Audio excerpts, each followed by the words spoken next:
Hello friends, welcome to Kavitha சமையலறை. இன்னைக்கு நம்ம பார்க்க போகிறது ஒரு அருமையான டிஃபன் ரெசிபி, மணக்க மணக்க மல்லி சேமியா. நம்ம பிரேக்ஃபாஸ்ட்க்கோ டின்னருக்கோ குவிக் அண்ட் ஈஸியாக ஒரு நல்ல ஒரு டிஃபன் பண்ணணும்னு யோசிச்சா இந்த ரெசிபியை நீங்கள் கண்டிப்பாக ட்ரை பண்ணி பாருங்கள். எல்லாரும் விரும்பி சாப்பிடுவாங்க. சேமியா உப்புமா எப்பவும் ஒரே மாதிரி செய்யாமல் இந்த மெத்தடில் ட்ரை பண்ணி பாருங்களேன்.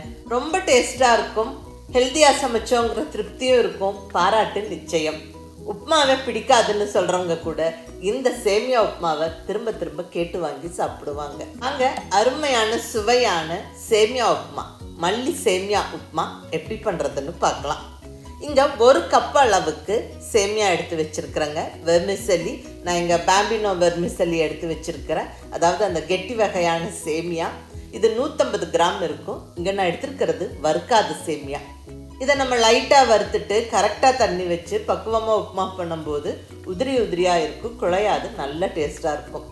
ஃபஸ்ட்டு ஸ்டெப்பாக நம்ம அளந்து எடுத்து வச்சுருக்கிற சேமியாவை லைட்டாக வறுத்தரலாங்க.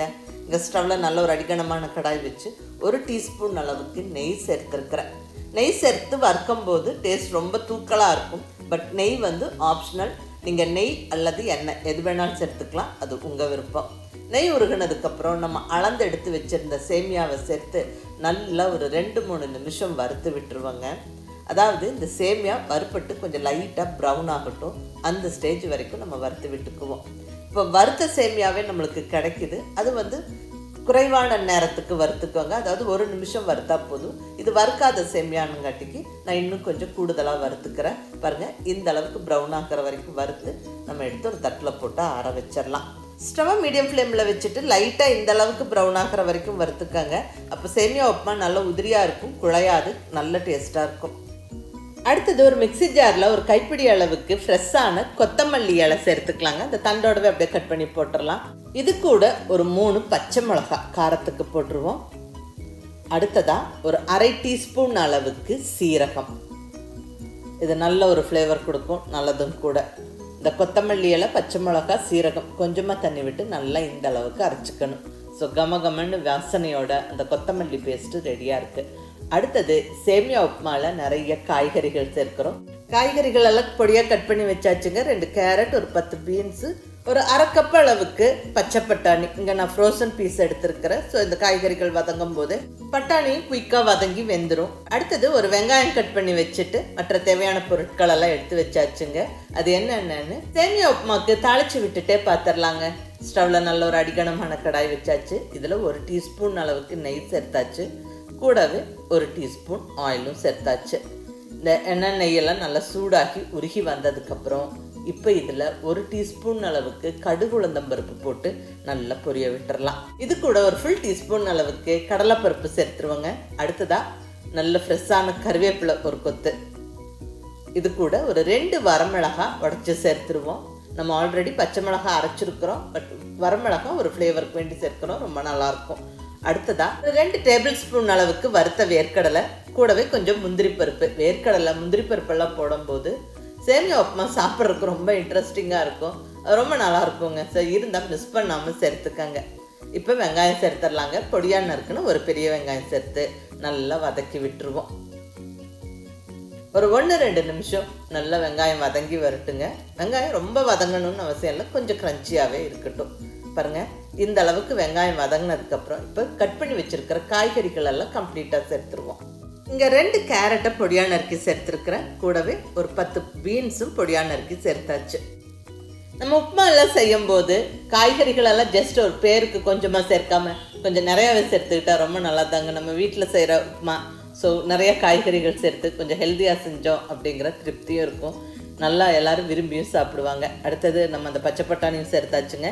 நல்லா வதக்கி விட்டுருவோம். இந்த ஸ்டேஜில் உப்பு சேர்த்து வதக்கிக்குவோம். காய்கறிகள் குயிக்காக தண்ணி விட்டு வதங்கிடும். ஸோ இங்கே தேவையான அளவு உப்பு சேர்த்துக்கிறேங்க.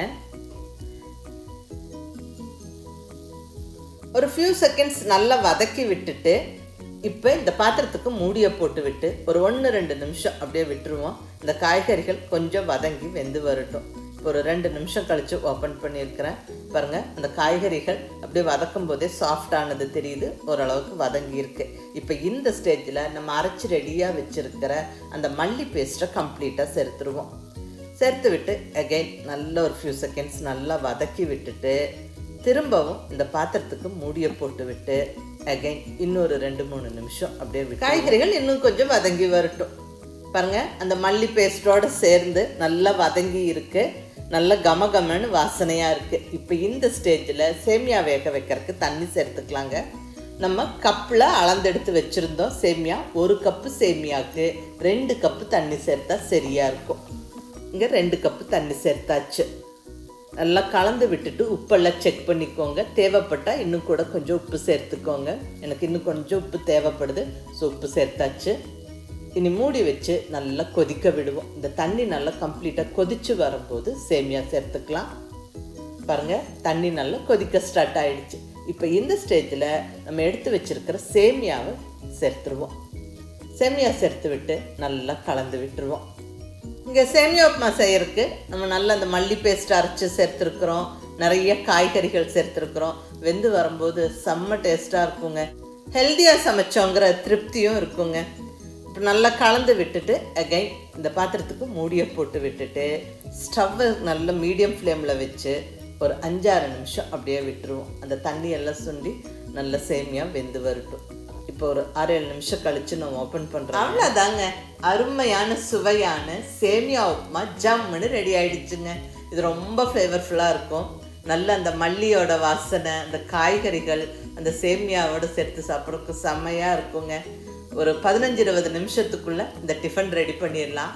ஹெல்த்தியாக சமைச்சோம், திருப்தியாக சாப்பிட்டோங்கிற ஃபீலும் இருக்கும். நீங்கள் ட்ரை பண்ணி பாருங்கள். இந்த சேமியா உப்புமாவுக்கு பொருத்தமாக ஒரு சிம்பிளான தேங்காய் சட்னி செஞ்சால் ரொம்ப நல்லாயிருக்கும். அந்த சட்னியோட ரெசிபியும் பார்த்துடலாங்க. இங்கே 1 கப் அளவுக்கு ஃப்ரெஷ்ஷான தேங்காய் துருவல் மிக்ஸி ஜாரில் சேர்த்துட்டு கூடவே 2 பச்சை மிளகா உடச்சி சேர்த்தாச்சு. அடுத்தது ஒரு டேபிள் ஸ்பூன் அளவுக்கு பொட்டுக்கடலை சேர்த்துட்டு கூடவே ஒரு சின்ன பீஸ் இஞ்சி மிஸ் பண்ணாமல் சேர்த்துக்கங்க, ரொம்ப நல்லாயிருக்கும். இது கூட கொஞ்சமாக உப்பு தேவையான அளவு, அவ்வளோதான் தேவையான பொருட்கள். கொஞ்சம் தண்ணி விட்டு நல்லா இந்த அளவுக்கு ஃபைனாக அரைச்சிக்கணும். அவ்வளோதாங்க, நல்ல வெள்ளை விளையன்னு அருமையாக தேங்காய் சட்னி ஜம்முன்னு ரெடி ஆகிடுச்சு. இப்போ இது ஒரு பவுலுக்கு மாற்றி விட்டு கொஞ்சம் தண்ணி விட்டு கலந்துட்டு நல்ல கடுகு கருவேப்பிலையை தாளித்து போட்டுட்டா செம்ம டேஸ்டியான தேங்காய் சட்னி ரெடி. இந்த உப்புமாவுக்கு ரொம்ப நல்ல பொருத்தமாக இருக்கும். அதுவும் நீங்கள் ட்ரை பண்ணி பாருங்கள்.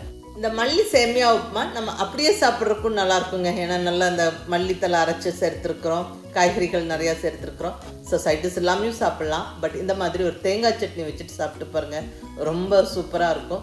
நல்லா ஸ்பெஷலாக சமைச்சோங்கிற ஃபீலும் இருக்கும். மிஸ் பண்ணாமல் ட்ரை பண்ணி பாருங்கள். உப்புமாவே பிடிக்காதுன்னு சொல்கிறவங்க கூட இந்த மல்லி சேமியா உப்புமாவை என்ஜாய் பண்ணி சாப்பிடுவாங்க. பாராட்டு நிச்சயம் திரும்ப திரும்ப கேட்டு வாங்கி சாப்பிடுவாங்க.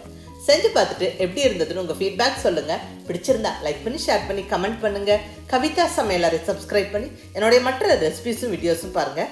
தேங்க்யூ.